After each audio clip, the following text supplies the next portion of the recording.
Memahami manasik umroh, memahami 3 hal. Yang pertama rukun, yang kedua wajib, yang ketiga sunnah. Umroh rukunnya ada 5. Niat, tawaf, bersa'i, bercukur, tertib. Ini rukun. Yang kedua wajib. Wajibnya ada 2. Yang pertama mikot, yang kedua menjauhi larangan-larangan ihram.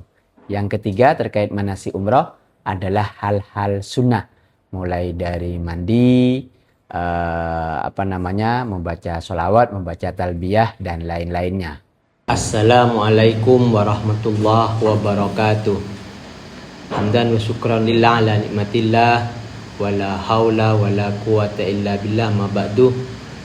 Jamaah umrah yang dirahmati oleh Allah, alhamdulillah pada kesempatan kali ini saya akan menjelaskan tentang teori manasik umrah.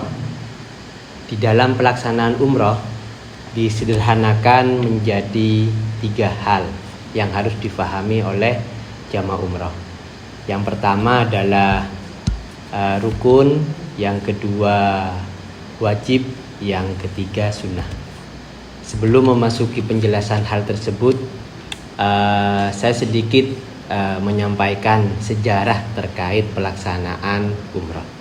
Sejarah singkatnya adalah bahwa Rasulullah SAW pertama kali itu melaksanakan umrah. Beliau umrah, kemudian beliau melaksanakan haji. Kenapa sering ada pertanyaan dari beberapa calon jamaah umrah, kenapa kok umrah terlebih dahulu, kok tidak haji? Ya, Rasulullah melaksanakan umrah terlebih dahulu, kemudian melaksanakan haji.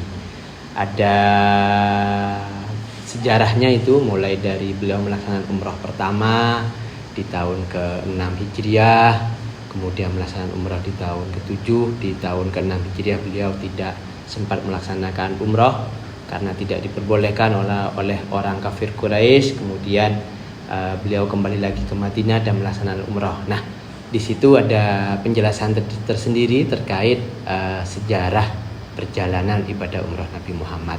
Saya kali ini fokus kepada pelaksanaan ibadah umrahnya. Pertama meliputi rukun, wajib, dan sunnah. Di dalam slide yang saya jelaskan, ya, rukun saya beri warna merah, wajib diberi warna hijau, wajib diberi warna kuning, hijau diberi warna sunnah diberi warna hijau. Sehingga dari 3 warna ini, merah, kuning, sama hijau, nanti jamaah enak memahami. Saya mulai dari rukun terlebih dahulu, ya. Di dalam umroh, rukun umroh itu ada 5. Nah, ini warna saya beri warna merah. Yang pertama niat ihram, yang kedua tawaf, yang ketiga sa'i, yang keempat bercukur, ya, sebagai tahapan tahallul, kemudian yang kelima tertib. Nah, rukun itu adalah pekerjaan yang kalau ditinggalkan, ya, atau tidak dilakukan, maka pelaksanaan umrohnya batal.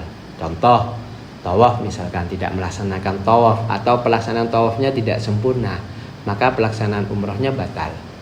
Dari niat, tawaf, sa'i, bercukur, sama tertib. Nah, satuannya nanti akan dijelaskan secara terperinci. Kemudian wajib umroh itu ada 2. Di sini beri warna kuning di slide-nya. Pertama, niat yang tadi menjadi rukun, ya, itu dilaksanakan di mikot. Nah, pelaksanaan niat di mikot itu masuk di dalam wajib umroh. Ada mikot secara zamani, ada mikot secara makani. Zaman adalah waktu, makani adalah tempat. Nah, terkait tempat-tempatnya setelah ini kami jelaskan di slide selanjutnya. Yang kedua, wajib umroh yang kedua, menjauhi larangan-larangan ihram.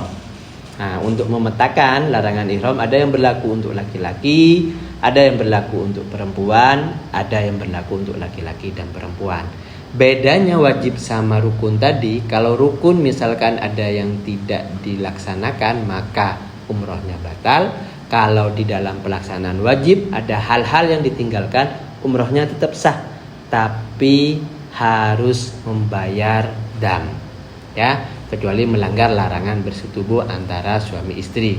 Umrohnya tetap batal dan tetap harus membayar dam atau kafarat dengan menyembeli unta atau sapi. Baik, saya lanjutkan terkait tempat-tempat mikot. Untuk jamaah umroh ada yang langsung ke Jeddah, Mekah, kemudian ada Jeddah ke Madinah, atau ada yang transit Madinah. Kalau yang ke Madinah terlebih dahulu, maka mikotnya di mikotnya di Bir Ali, Masjid Bir Ali. Itu mikotnya nanti ketika mau ke Mekah. Kalau yang dari Jeddah, mikotnya bisa di atas pesawat di Yalamlam atau di bandara Jeddah. Ya, itu untuk tempat-tempat mikot. Ada mikot-mikot nanti untuk pelaksanaan umrah selanjutnya. Yang terdekat dari kota Mekah ada Masjid Siti Aisyah, ya, di Tanim ada Masjid Cironah.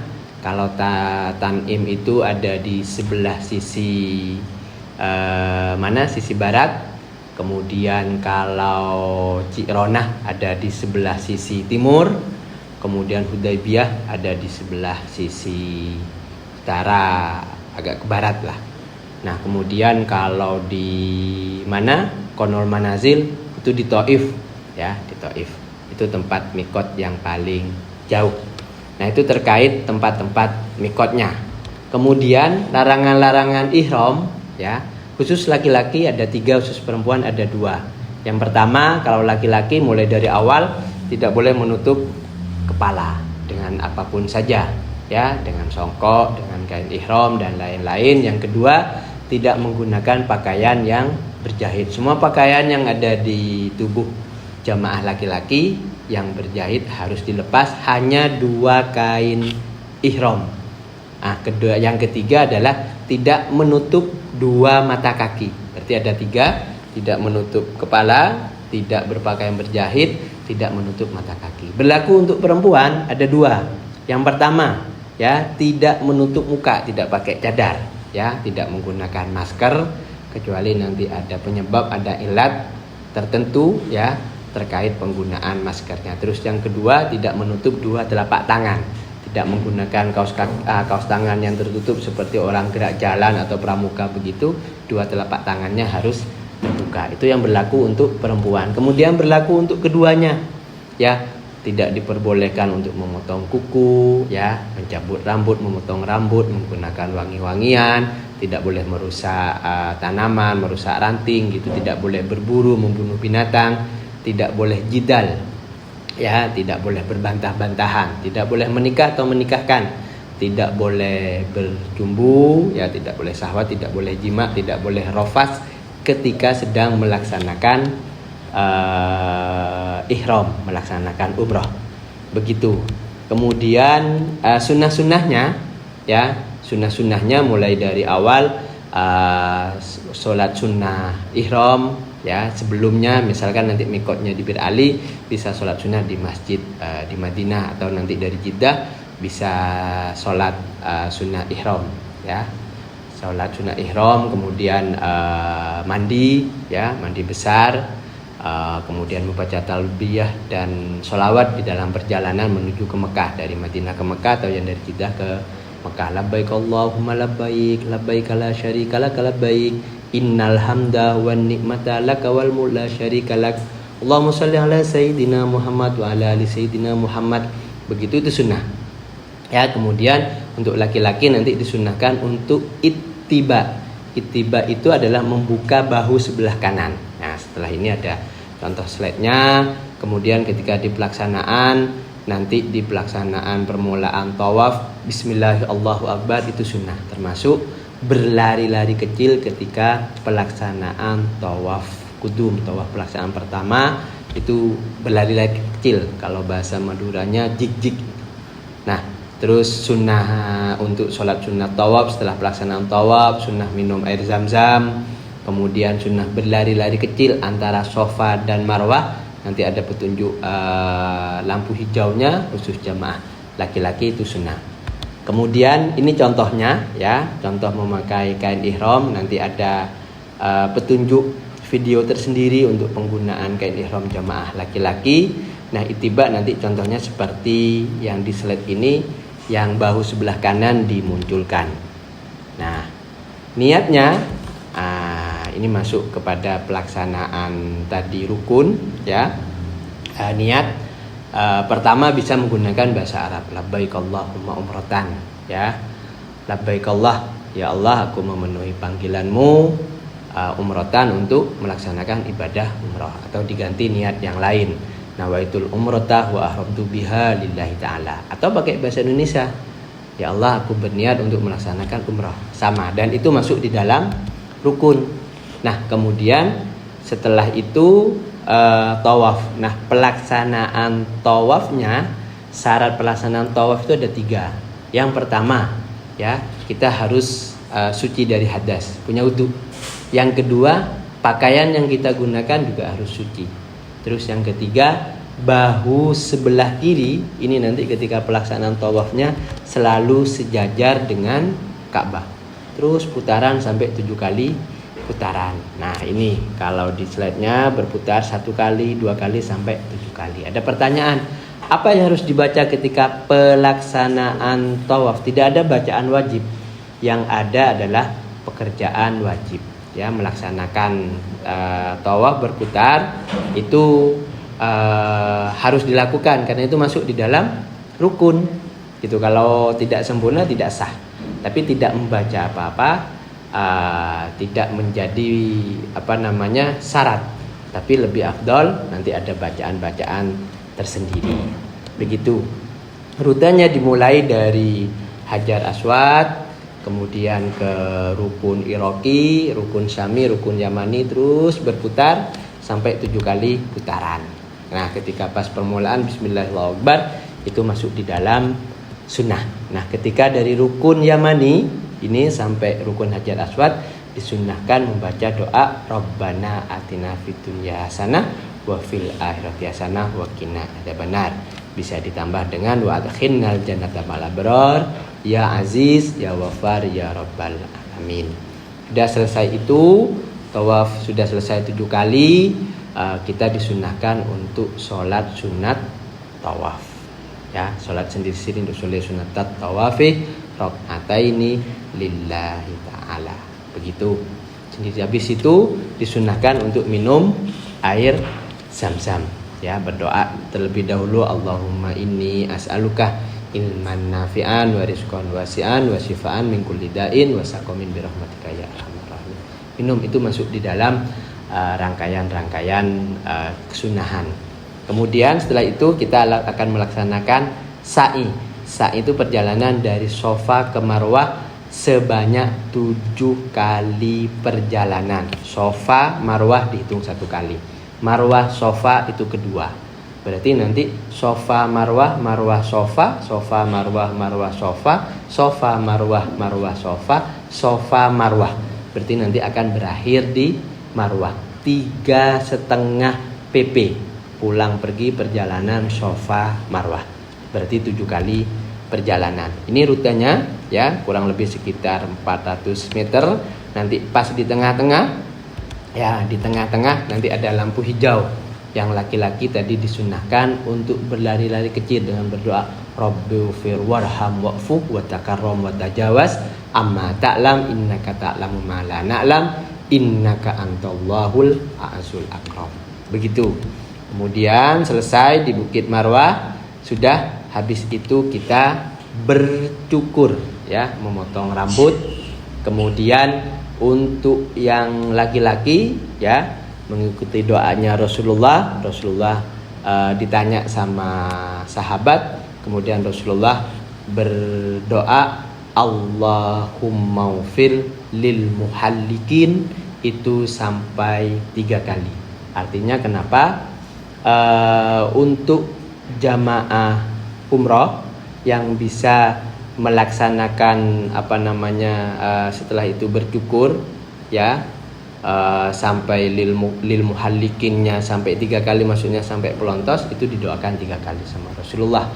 Kalau hanya lil muqassirin yang penting memotong pendek, itu 1 kali doanya Rasulullah. Itu Kalau untuk perempuan bagaimana? Perempuan diambil aja ujungnya, nanti dipotong ya 2 atau 3 helai, itu lebih dari itu nggak usah dipotong, nggak usah dihitung, tinggal dipotong sudah selesai.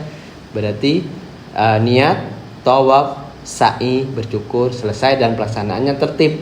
Tidak setelah niat kemudian karena tawaf rami kemudian melaksanakan sa'i dulu, kemudian setelah itu bertawaf, itu tidak sah karena tidak tertib, tidak berurutan. Begitu kurang lebih penjelasan terkait pelaksanaan umrah.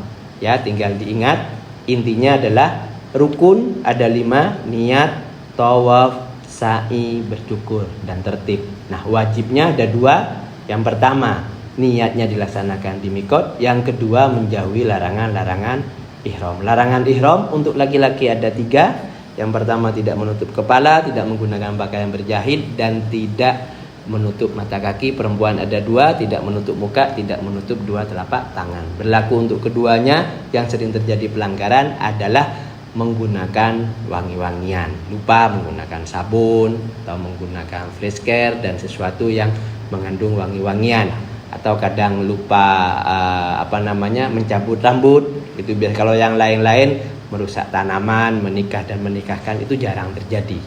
Nah, begitu sunnah-sunnahnya nanti tinggal mengikuti mulai dari mandi, terus sholat sunnah ihram, kemudian ada sholat sunnah tawaf. Ketika pelaksanaan semuanya membaca talbiyah, membaca sholawat dan lain-lain, itu secara berurutan nanti akan difahami, akan dilaksanakan ketika pelaksanaan di prakteknya.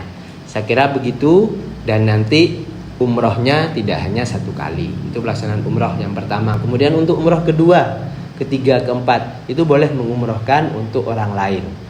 Nanti kalau niat umrohnya nawaitul umrotah wa ahramtu biha lillahi ta'ala, atau labbaik Allahumma umratan untuk diri sendiri. Umroh kedua nanti labbaik Allahumma umratan an, misalkan untuk abinya, abi siapa? Abi Muhammad gitu. Nanti umroh ketiga labbaik Allahumma umratan an ummi Siti Fatimah misalkan. Kenapa? Sesuai dengan hadis Rasulullah, al umratu ilal umrati kafaratun lima bainahuma. Umroh yang satu ke umroh yang lain itu bisa menebus dosa di antara keduanya, jeda antara umroh yang pertama dengan umroh yang kedua. Mumpung ada di Mekah, nanti insya Allah yang bersama dengan Haramain Indonesia pelaksanaan umrohnya untuk paket 16 hari atau yang lebih itu bisa 5 kali dan bisa ditambah sendiri. Saya kira begitu, kurang lebihnya mohon maaf. Semoga meraih umroh yang mabrurah. Wabillahi taufiq wal hidayah. Wassalamualaikum warahmatullahi wabarakatuh.